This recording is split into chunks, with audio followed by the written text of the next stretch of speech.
నమస్తే, నేను Sahasrav. Welcome to our channel. మాజీ సీఎం జగన్మోహన్ రెడ్డి మళ్ళీ తాడేపల్లికి రావడం జరిగింది. బెంగళూరుకి వెళ్ళి అతను అక్కడి నుంచి మళ్ళీ వెనక్కి తాడేపల్లికి వచ్చారు. మరి ఎక్కడైనా ఉంటారా లేదా మరి ఎక్కడికైనా వెళ్తారా? ఎందుకంటే మొన్నటి వరకు ఢిల్లీకి వెళ్ళి అక్కడ ధర్నా చేయడం జరిగింది. తర్వాత బెంగళూరు వెళ్ళడం, ఇప్పుడు నేను తాడేపల్లికి రావడం, ఇలా ఎక్కడ కూడా స్థిమితంగా ఉండకుండా ఇలా తిరుగుతూ ఉండడాన్ని ఏ విధంగా చూడాలి, అసలు ఈ విషయాలన్నీ కూడా పూర్తిగా మాట్లాడడానికి మనతో పాటు సీనియర్ జర్నలిస్ట్ డివి శ్రీనివాస్ గారు ఉన్నారు. ఆయన అడుగుదాం. నమస్తే సార్. నమస్తే అమ్మా. సార్, మాజీ సీఎం అధికారం నుంచి దిగిపోయి 50 రోజులు అవుతుంది.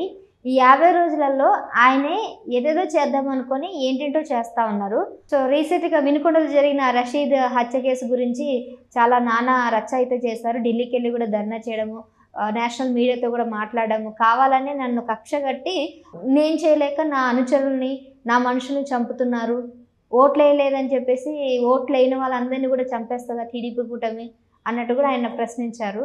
అక్కడ నుంచి మళ్ళీ ఇప్పుడు తాడేపల్లికి వచ్చారు ఆయన నివాసానికి. మరి అక్కడైనా ఆయన ఉంటారంటారా, లేకపోతే నెక్స్ట్ ఆయన కార్యాచరణ ఎట్లా ఉంటుందంటారు? జగన్మోహన్ రెడ్డి బొంగరంలాగా గిర్రును తిరుగుతున్నాడు. బొంగరంలాగా గిర్రున జగన్మోహన్ రెడ్డి ఎందుకు తిరుగుతున్నాడు అంటే, ఇప్పుడు మనం చూసాం, ఏది 50 రోజుల్లో తాడేపల్లిలో ఉండకుండా పులివెందులు వెళ్ళాడు. పులివెందుల్లో ముళ్ళ మీద ఉన్నట్టు 3 రోజుల నుండి బెంగళూరు వెళ్ళాడు. బెంగళూరు నుంచి మళ్ళీ తాడేపల్లి వచ్చాడు. తాడేపల్లి నుంచి ఢిల్లీ వెళ్ళాడు. ఢిల్లీలో ఏదో ధర్నా అన్నాడు. ఢిల్లీ నుంచి బెంగళూరు వచ్చాడు.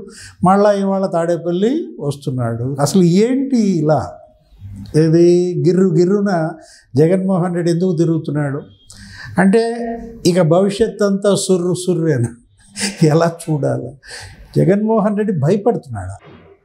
ఏది ఇన్నాళ్ళు జనాన్ని భయపెట్టిన జగన్మోహన్ రెడ్డి మొదటిసారి భయపడుతున్నాడా? ఎందుకు భయపడుతున్నాడు?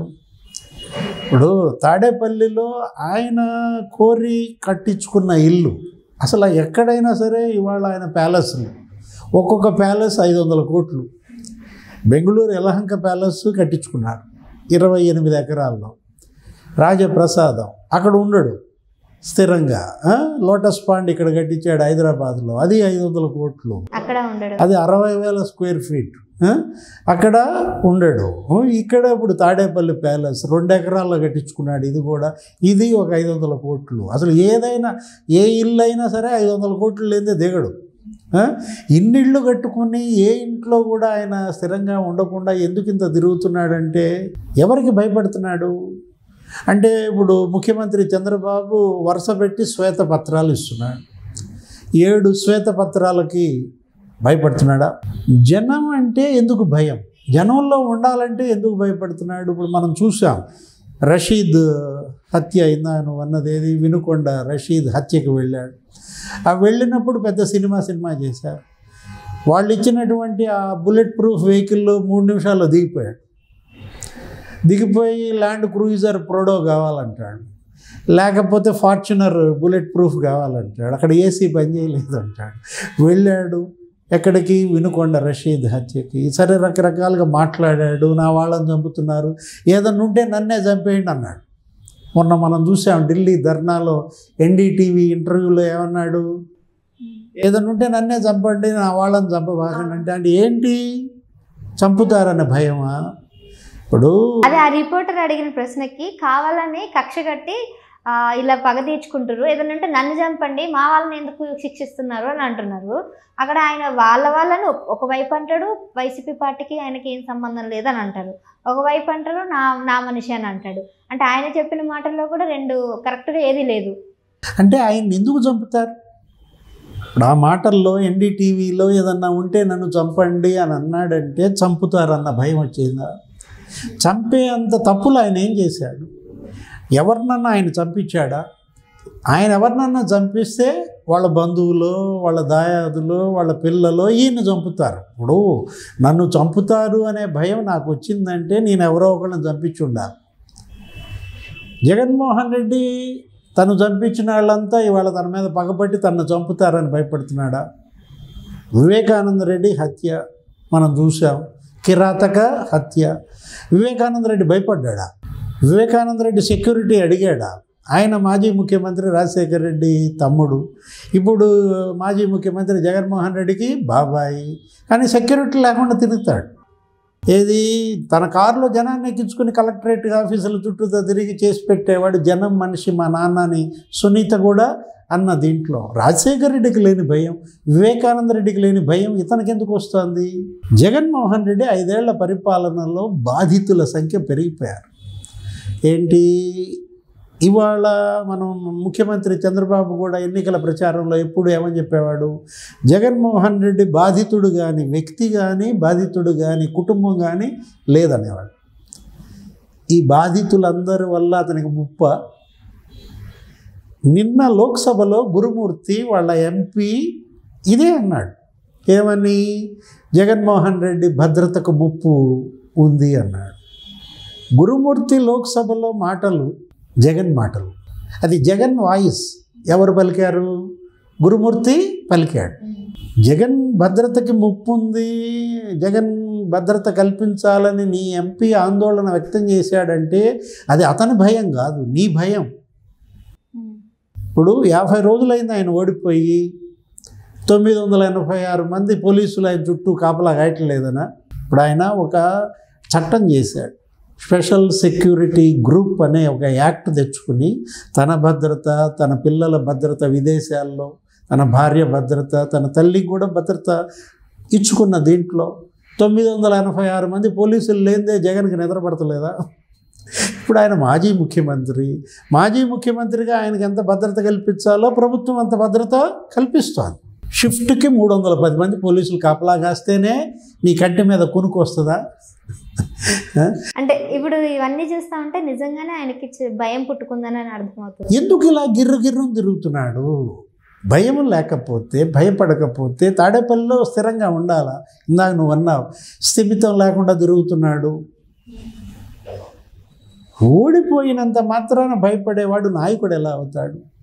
నాయకుడే భయపడితే ఇక కార్యకర్తలకు ధైర్యం ఇచ్చేదెవరు? అనుచరులకు ధైర్యం ఇచ్చేదెవరు? ఇప్పుడు తను ధైర్యంగా ఉండాలి, తన పార్టీని ధైర్యంగా నిలబెట్టాలి, తన కార్యకర్తలకు ఆయన అండగా ఉండాలి. అలా అనకుండా చంపేదేదో నన్ను చంపండి అంటే ఎవరో చంపుతారనే భయంతోనే ఆయన అంతమంది పోలీసుల భద్రతతో ఒక చట్టం చేశాడు. నీకు ఎవరి నుంచి థ్రెట్ ఉంది? ఇప్పుడు చంద్రబాబు అంటే మాజీ ముఖ్యమంత్రిగా చంద్రబాబు అప్పట్లో మావోయిస్టులను అని చేశాడు. ఏం జరిగింది? అలిపిరిలో 21 క్లెమోర్ మైన్స్తో ఆయన చంపాలని చూశారు. Alipiri bomb blast. అప్పుడు ఆయన నీలాగా భయపడ్డాడు. పవన్ కళ్యాణ్ మొన్న కూడా చెప్పాడు ఏమని? అలిపిరి బాంబ్ బ్లాస్ట్లో 21 మంది క్లెమోర్ మైన్స్ పేలితే సింపుల్గా లేచి నుంచుని దుమ్ము దులుపుకుని పదండి ముందుకన్నాడు. ఎవరు? పవన్ కళ్యాణ్ మాటలు మనకు గుర్తొస్తున్నాయి. అది కదా ధైర్యం, అది కదా నాయకుడి లక్షణం. ఇదేంటిది? ఇప్పుడు నీకు 986 మంది కాపలా గాయాలంటే 299 కోట్లు ఏది ఆ పోలీసుల జీతాలకు అయ్యే ఖర్చు. నువ్వు పర్యటించాలంటే చెట్లు నరకాలంటే ఇప్పుడు నరకరు. అప్పుడు నీ దగ్గర అధికారం ఉంది కాబట్టి చెట్లన్నీ నరికిచ్చేసావు. ఎందుకు నరికిచ్చారు? జగన్ పర్యటనలకి చెట్లు నరకడానికి సంబంధం ఏంటి? భయమా? చెట్టు చాటు నుండి ఎవరన్నా కొడతారన్నా? ఇదేమన్నా రాముడు వాలియా? చెట్టు చాటు నుంచి రాముడు వేస్తే వాలి తను ఇదవటానికి. అరే జగన్మోహన్ రెడ్డి బయటికి వెళ్ళాలంటే, ఆయన నడవాలంటే ఇంకా దీనికి 3 రెట్లు భద్రత అంట ముఖ్యమంత్రిగా. ఇప్పుడు ఎంతమంది? 986 మంది ఇంటికే ఆయన నిద్రపోవటానికి కాపలా. ఆయన కనుక బయటకు వస్తే 3 రెట్లు 3000 మంది భద్రతలో ఉంటేనే ఆయన రోడ్డు ఎక్కుతాడు. ఇవాళ జగన్మోహన్ రెడ్డి ఎందుకు స్థిమితం కోల్పోయాడు, ఎందుకు ఇంత భయపడుతున్నాడంటే ఆయన చేసిన 5 ఏళ్ల తప్పులే ఆయన్ని భయపెడుతున్నాయి. తన పరిపాలనలో ఇవాళ ఇంతమందిని బాధలు పెట్టాను, తెలుగుదేశం వాళ్ళని ఇబ్బంది పెట్టాను, జనసేన వాళ్ళని ఇబ్బంది పెట్టాను, బీజేపీ వాళ్ళ మీద ఇన్ని కేసులు పెట్టాను, కమ్యూనిస్టుల మీద ఇన్ని పెట్టాను, ప్రజా సంఘాలని అణిచేశాను, ఉపాధ్యాయుల్ని జైల్లో వేశాను, ప్రభుత్వ ఉద్యోగుల ఉసురు పోసుకున్నాను. దడుచుకుంటున్నాడా? పవర్ పోగానే దడుచుకుంటున్నట్టుగా కనపడుతోంది. ఇవాళ కావాల్సింది జగన్మోహన్ రెడ్డి ధైర్యంగా నిలబడాలి. ఆయన మరి తన నీడను చూసే తను భయపడుతున్న పరిస్థితుల్లో గురుమూర్తి లోక్సభలో మా నాయకుడి భద్రత మీద మాకు ఆందోళనగా ఉంది, Z+ కేటగిరీ భద్రత ఆయనకి కల్పించండి అని డిమాండ్ చేశాడు. మరి చూడాలి ఎస్ సార్. ప్రధాని మోడీ, అమిత్ షా జగన్మోహన్ రెడ్డికి ఎంత భద్రత కల్పిస్తారో చూడాలి. Right sir. Thank you. నమస్తే.